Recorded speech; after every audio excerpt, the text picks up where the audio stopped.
주님께서 예비하신 큰 은혜를 부어 주실 줄로 믿습니다. 아멘.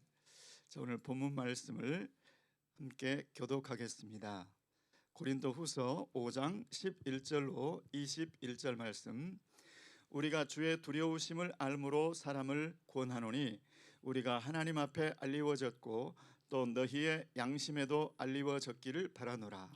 우리가 다시 너희에게 자천하는 것이 아니요 오직 우리를 인하여 자랑할 기회를 너희에게 주어 마음으로 하지 않고 외모로 자랑하는 자들을 대하게 하려 하는 것이라. 우리가 만일 미쳤어도 하나님을 위한 것이요 만일 정신이 온전하여도 너희를 위한 것이니 그리스도의 사랑이 우리를 강권하시는도다. 우리가 생각건대 한 사람이 모든 사람을 대신하여 죽었은즉 모든 사람이 죽은 것이라. 저가 모든 사람을 대신하여 죽으심은 산자들로 하여금 다시는 저희 자신을 위하여 살지 않고 오직 저희를 대신하여 죽었다가 다시 사신 자를 위하여 살게 하려 함이니라. 그러므로 우리가 이제부터는 아무 사람도 육체대로 알지 아니하노라. 비록 우리가 그리스도도 육체대로 알았으나 이제부터는 이같이 알지 아니하노라. 그런즉 누구든지 그리스도 안에 있으면 새로운 피조물이라. 이전 것은 지나갔으니 보라 새 것이 되었도다. 모든 것이 하나님께로 났나니 저가 그리스도로 말미암아 우리를 자기와 화목하게 하시고 또 우리에게 화목하게 하는 직책을 주셨으니 이는 하나님께서 그리스도 안에 계시사 세상을 자기와 화목하게 하시며 저희의 죄를 저희에게 돌리지 아니하시고 화목하게 하는 말씀을 우리에게 부탁하셨느니라.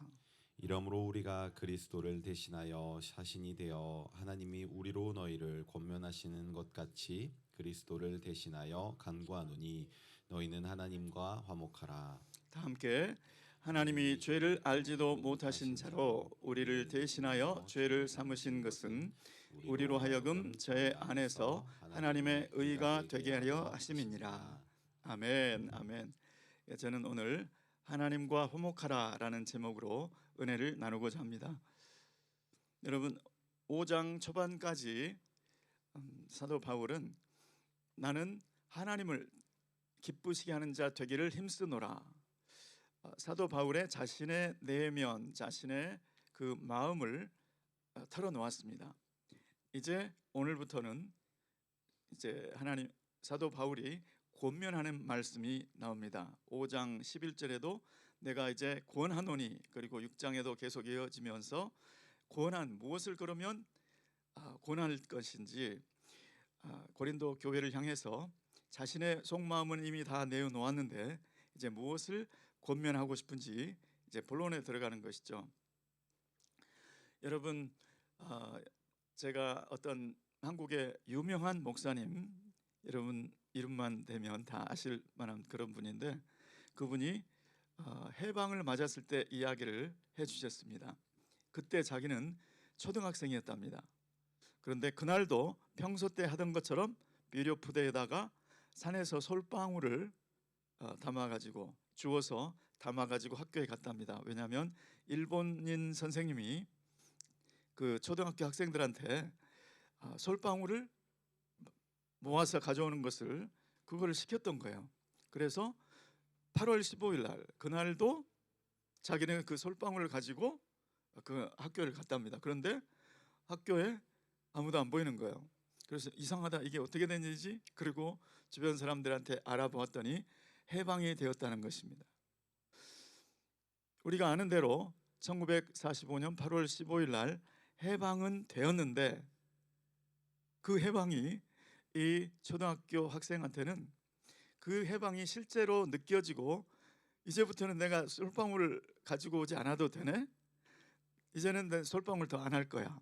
이렇게 되기까지는 시간이 좀 걸렸다는 거예요.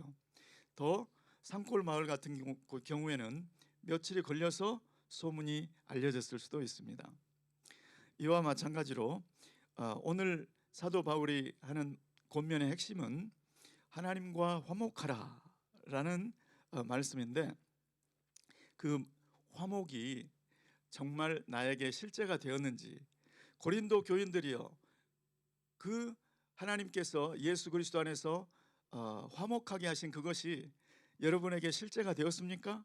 여러분에게 그 화목이 실제가 되게 하세요라는 내용이 오늘 본문 말씀입니다. 자, 그 고면을 하고 싶은데 먼저 사도 바울이 그 고면에 들어가기에 앞서서 또 한번 자기의 그 속마음을 또 한번 알려주죠. 그것이 바로 내가 왜 지금 이 말을 하려고 하는 것인가. 내가 지금 고린도 교회의 어떤 사람들, 고린도 교회에서 사도 바울이 가짜야, 가짜 사도야, 추천수도 없잖아, 그런 사람들의 말을 듣고 내가 지금 나를 추천하려고 하는 것이 아니다. 나는 하나님에게나 또 고린도 교회 사람들에게나 여러분들에게나 나의 속마음이 그냥 드러나기를 바란다. 이렇게 말씀하면서 너희에게 내가 지금 자랑하려고 하는 것이 아니라 외모로 자랑하는 자들, 그 사람들이 너희를 부추겼었는데 지금은 비록 해결이 되었지만 외모로 자랑하는 자, 외모 겉으로 날아가는 보이는 스펙을 가지고 자랑했던 자. 나는 주천서가 있잖아, 사도 바울은 없는데. 나는 율법을 지키잖아, 사도 바울은 지킬 필요가 없다고 하는데. 이렇게 외모로 자랑하는 자들을 대하여 너희가 그 사람들에게 사도 바울이 왜 그런지 할 말이 있게 해주겠다. 그런 목적으로 지금 이 말을 한다는 것을 말씀하고 있습니다. 자, 외모로, 거기하고 외모로라는 말하고 같은 선상에 있는 말씀이 16절에 육체대로라는 뜻입니다. 나는 이제부터 사람을 육체대로 보지 않는다, 외모로 보지 않는다. 이 말을 먼저 해주는 거죠. 육체대로 보지 않는다, 외모로 보지 않는다. 그러면 뭘로 본다는 얘기죠? 영적인 시각으로. 영적인 시각으로. 자, 사도 바울이 솔직하게 고백합니다. 나는 처음에 예수 그리스도도 솔직히 육체대로 보았다. 육체대로 보았더니 예수님의 십자가 도는 이단의 도였다 이거죠. 그래서 내가 예수 믿는 자를 핍박까지 했다. 그러니 예수 믿는 자를 핍박했다면 예수에 대해서 자기가 육체대로 어떻게 생각했는지를 여러분도 알 수 있겠죠. 그러면 육체대로 보지 않은 시각이 무엇인가? 그것이 5장 17절 말씀이에요. 그런즉 누구든지 그리스도 안에 있으면 새로운 피조물이라.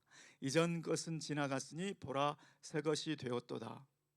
이제는 예수 그리스도 안에 있는 사람은 누구든지 내가 육체대로 판단하지 않는다. 영적인 눈으로 본다. 물론 예수 그리스도에 대한 생각도 판단도 영적인 것으로 이미 바뀌었죠. 그래서 오늘 이 권면의 핵심은 영적인 시각으로 보아라.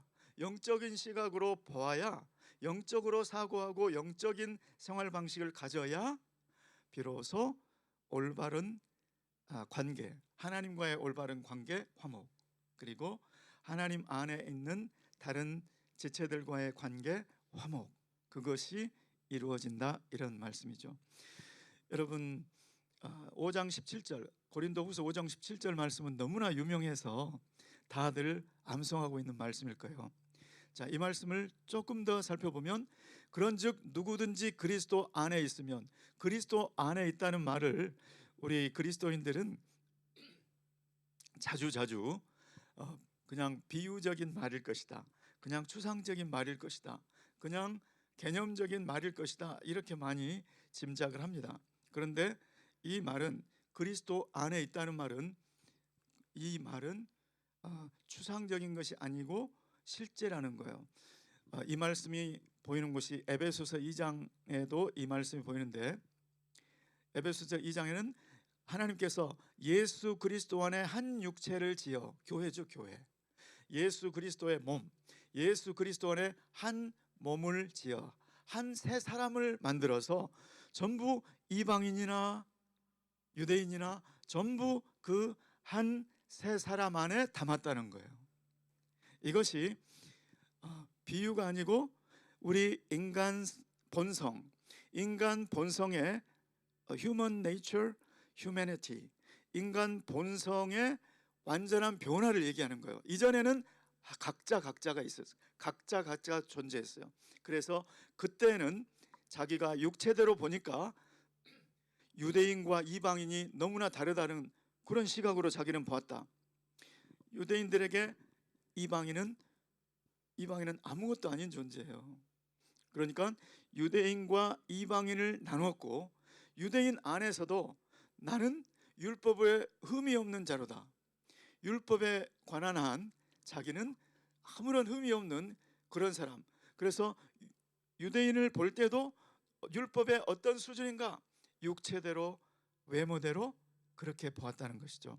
그런데 지금 그림이 완전히 바뀌어버린 거예요. 사람의 존재 방식이 완전히 바뀌어버린 거예요. 사도 바울의 눈에 영적으로 보니까. 어떻게 바뀌었습니까? 그리스도 안에, 예수 그리스도 한 세 사람, 그 안에 모두 다 담겨 있다는 거예요. 나도, 여러분도, 유대인도 이방인도 다 그 안에 담겼다는 거예요. 그 사람이 새로운 피조물이라는 거죠.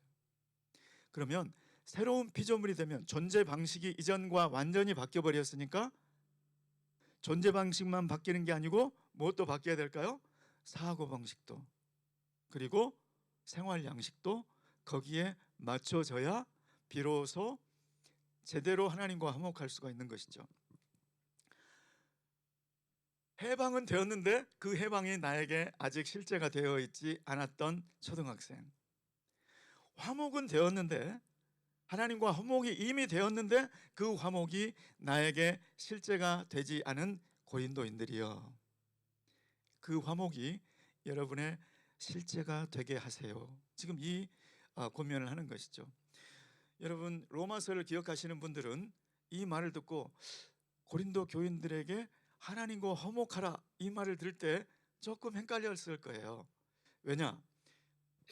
로마서 5장 9절, 10절, 11절에 보면 화목이 무엇인지, 어떻게 해서 화목이 되었는지를 설명을 해주고 있어요.